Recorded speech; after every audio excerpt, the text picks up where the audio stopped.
Hello and welcome to a special edition of the short Vort on Parshas Tetzaveh. This week's edition is entitled, Thank You for Texting During Davening. Why do I say that? It really bothers me when I see people in shul texting during davening. Talking during davening bothers me too, but unfortunately I am sadly more used to it and have kind of given up hope on a way to fix it, and at least talking does not require the extra step, and if I may say chutzpah, of pulling out an electronic device when praying before HaKadosh Baruch Hu. I've long wanted an outlet to discuss this, and I finally found a commentary in Shishi that segues in this topic. I found it in Shishi of Parshas Tetzaveh, based on Rabbi Yitzchak Kaplan's Rav Wolbe on Chumash, on Perek Chavtes Pasuk Mem Hey, and it's pages 186 to 187. V'shachanti b'soch b'nei Yisrael, and I will dwell amongst the children of Israel. Rav Wolbe asks, if Hashem is everywhere, why is the Mishkan his designated earthly abode?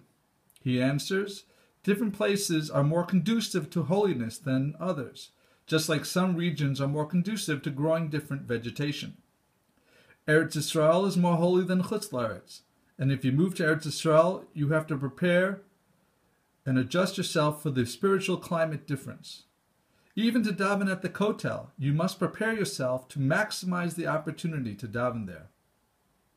When someone enters a shul or yeshiva, and if you move or shir, one enters a place conducive to feeling Hashem's presence, but without acting appropriately, it is hard to feel the difference.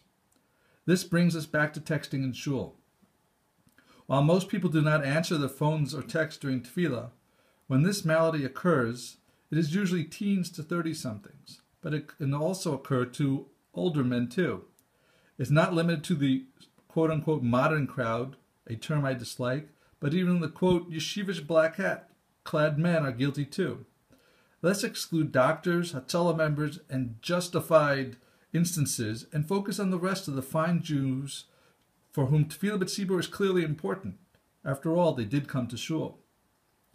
At some inyanim, I may be davening Shemona Esrei or some other part of Tefillah when the frenetic alert sounds emit from the gadgets. Sadly, the disruptive noises all too often fail to act as a reminder to people to shut off the devices. Instead, the beeps can repeat or be heard from another phone shortly thereafter. Where is the busha? Where is the shame? Aren't people embarrassed to do this in public? Where is the consideration for others communicating with God? Don't these adults realize that they're standing before the King of Kings and that they should silence their cell phones before davening starts, or at least after the first disruption? Mincha and Ma'ariv is worse in my view, because by the time most texters pull out their phones, usually after they finish their private Shemona Esrei, davening is just a few minutes from being over, yet they can't hold out.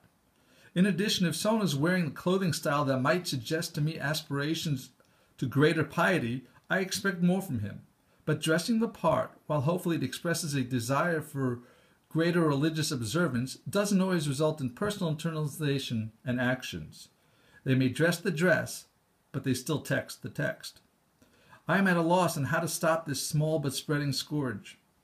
While the texters may be acting less than ideally, I believe it is halakhically and morally even worse to embarrass someone for this, especially in a public manner. And therefore it is rare when I can find a situation to say something to someone that will be a toelis, a help where I can influence someone to improve. So if texting bothers me so much, why do I say thank you to the texters? While the title is hopefully attention-grabbing, there is also another more important reason. While I am clearly disturbed and frustrated by texting during tefillah, when I hear the chime or the clackety-clack of text and texting while I am davening, I use it as a reminder to myself that I am not perfect. While I may be good at coming to davening on time and without talking, there is room for improvement, such as in kavanah, both in understanding what I say and staying focused on the tefillah. The beeps remind me that I need to pay more attention to my prayers while I am davening. These interruptions remind me to correct and better myself during davening and beyond. Let us learn from the closing thought from Rav Wolbe on the Chumash. If a person wishes to stay connected to his phone while entering a Mikdash Ma'at, he might find himself leaving with no more Kedusha than when he entered. Let's turn off all the phones during davening to maximize the precious opportunity. To paraphrase the Miami Boys Choir's song, don't text, just daven, and your tefillos will reach Hashem. If you have any comments, don't text me, but email, but not during davening, please. Thank you for listening, and feel free to share this.